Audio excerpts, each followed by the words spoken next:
अपने बच्चों को बहुत अच्छे पुराने बुजुर्गों के पास बैठाएं और बुजुर्गों के साथ बैठाने के बाद अपनी बच्चियों को भी शिक्षा दें। आजकल हम बच्चियों को शिक्षा देते हैं अपना ख्याल रखना।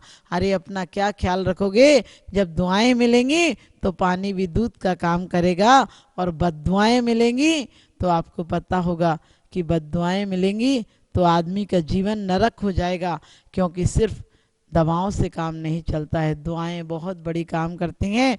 आपने देखा भी होगा जब पेशेंट ज़्यादा बीमार होता है तो डॉक्टर भी कहता है कि अब तो ऊपर वाले से प्रार्थना करो, कोई दुआ ही काम कर जाए तो हो सकता है, क्योंकि जब दवाएं काम नहीं करती हैं तब हवाएं काम करती हैं, और जब हवाएं और दवाएं दोनों काम नहीं करती हैं तब दुआएं काम करती हैं। हम जीवन में बड़े मायूस जीते हैं, उदास जीते हैं, माना कि बुजुर्गों के अंदर शारीरिक शक्ति नहीं होती है लेकिन उनका बौद्धिक विकास बहुत होता है, इसलिए उनके पास पैर नहीं है तो मैं कहती हूँ जवानों के पास नज़र नहीं है, उन्हें तजुर्बे नहीं है।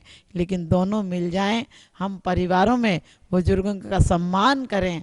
हम छोटों को बहुत अच्छा है, क्योंकि ये नहीं कि बुजुर्ग तो टीवी देख रहे हैं, गंदे सीरियल देख रहे हैं और बच्चों से कह रहे हैं मंदिर हुआ, तो वो बच्चे मंदिर नहीं जाएंगे, क्योंकि अरे सुधारक जगत की मत कर चिंता यार, और तेरा ही मन जगत है, पहले इससे सुधार, पहले इससे सुधारो और जीवन में मायूसी से मत जियो।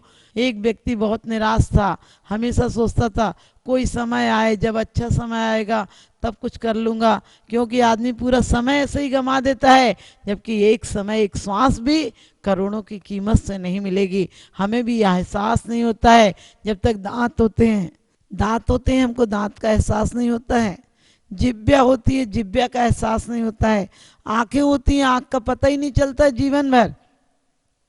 जब कोई चीज़ रुग्ण हो जाती है, खराबी आ जाती है, तब एहसास होता है कि थी और बेकार गई।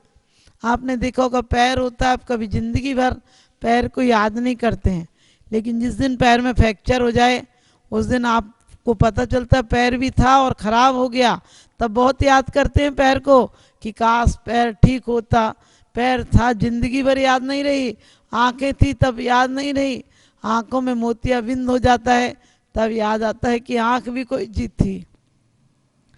नज़र को बदलिए नज़ारे बदल जाएंगे, सोच को बदलिए सितारे बदल जाएंगे, सोच को बदलिए सितारे बदल जाएंगे, किश्तियाँ बदलने की कोई ज़रूरत नहीं, किश्तियाँ बदलने की कोई ज़रूरत नहीं, धारों को बदलिए किनारे बदल जाएंगे, धारों को बदलिए किनारे बदल जाएंगे।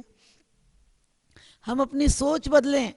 एक आदमी की सोच बहुत बेकार थी, वो हमेशा सोचता था कोई अच्छा काल आएगा, आप भी तो यही सोचते हैं कब कौन से काल में हमें मोक्ष होगा, अरे इसी काल में हो सकता है।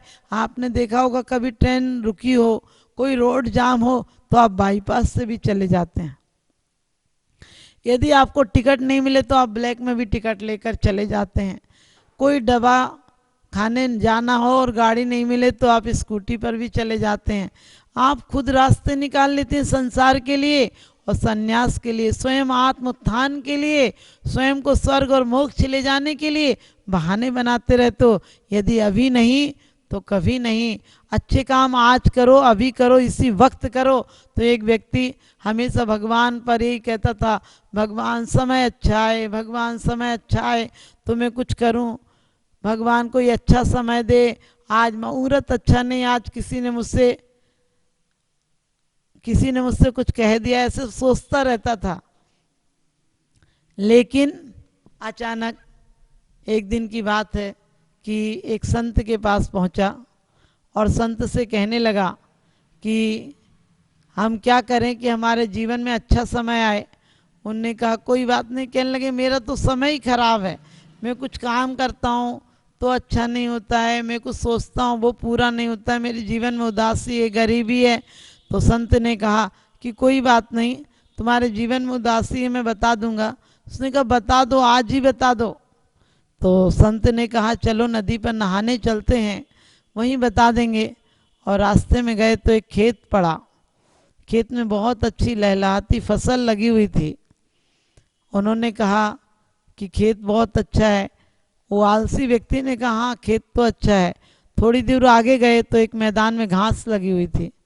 तो उन्होंने कहा कि देखो खेत में मैदान में घास है और खेत में फसल है, तो कैसे लग गई?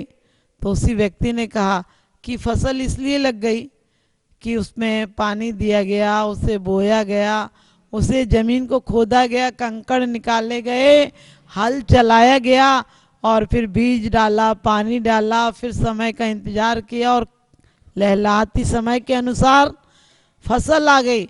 आपको पता है गेहूं यदि 90 दिन में आता है तो बेशरम की जड़ तो बेकार में ही आ जाती है, उसे बोते नहीं है, लेकिन बिना बोए भी वो बेकाम की होती है। तो उस व्यक्ति ने, जो संत था, उसने एक ही बात कही कि तुमने ध्यान दिया, खेती करना हो, अच्छी खेती करना हो तो खेत को साफ करना पड़ता है, कंकड़ पत्थर हटाने पड़ते हैं, घास झंकाड़ हटानी पड़ती है, उसके बाद उसको जोतना पड़ता है, उसके बाद पानी डालना पड़ता है, फिर बीज डालना पड़ता है और फिर जाकर अच्छी फसल होती है। और फसल के लिए भी इंतजार करना होगा। यदि किसान ये सोचता रहे जब परमात्मा की कृपा होगी तब खेती हो जाएगी, तो ऐसा नहीं होता है, खेती नहीं हो पाएगी। अरे किसान तो इतना दिल रखता है कि अपने हाथ की मुट्ठी के बीज को भी खेत में फेंक देता है, मुट्ठी के बीज को मिट्टी में डाल देता है। सोचना आप जैसा कोई व्यक्ति होगा तो यही कहेगा ना कि पागल है क्या, मुट्ठी के बीज को भी मिट्टी में डाल रहा है। अरे मुट्ठी के बीज को तो मुंह में डाल लेता तो पेट तो भर जाता, मुंह में डाल लेता, क्या करेगा, इसको संभाल कर रख, ये मुट्ठी का बीज ऐसे मिट्टी में मत डाल। लेकिन वो किसान जानता है कि मुट्ठी के बीज को यदि मिट्टी में डाल दूंगा तो गोदामे की गोदामें भर जाएंगी, और मुट्ठी के बीज को यदि मुंह में डाल लूंगा तो ये मल बन जाएगा, सिर्फ गंदगी बन जाएगा, इसे कोई काम का नहीं रहेगा। इसी प्रकार से ज्ञानी जानता है कि जो मिला है उस मिट्टी का है, जो मिला है आज हमें पुण्य के उदय से बढ़िया पर्याय मिली है, मनुष्य भव मिला है, इतनी बढ़िया अनुकूलता मिली है, जैन कुल मिला है, सांगोपांग मिला है, देव साधगुणों के दर्शन मिले हैं। वो तो कहता है इस बीज को मैं मिट्टी में डाल दूंगा, मिट्टी में डाल दूंगा यानी परमात्मा की भूमि में डाल दूंगा।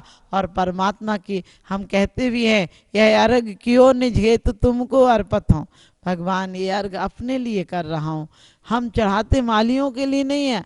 कई बार लोग कहते हैं माली के यहाँ चला जाता है, हम क्यों सोचते हैं माली के लिए यहाँ चला जाता है? आप किसी एक प्रेमी को गिफ्ट देकर नहीं सोचते हो कि ये कहाँ जाएगा, ये खाएगा तो क्या बनेगा इसका, ये नहीं सोचते हो।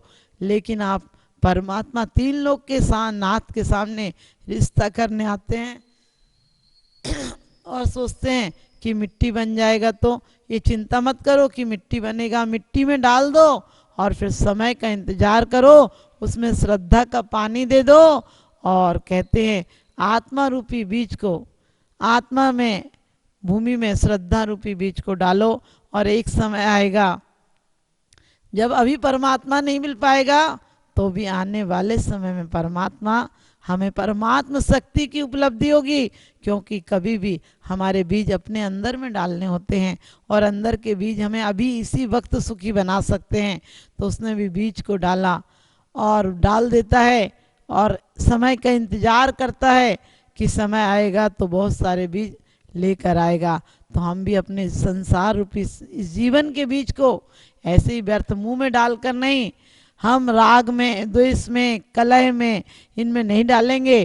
क्योंकि कुंद कुंद स्वामी ने बड़ी अच्छी बात कही है रहनसार में कि ज्ञानी का समय धर्म ध्यान में, आराधना में, उपासना में, तत्व ज्ञान में, तत्व चिंतन में, दया परोपकार में समय व्यतीत होता है, और मिथ्या दृष्टि का समय कलेश में, ईर्षा में, छल कपट में व्यतीत होता है।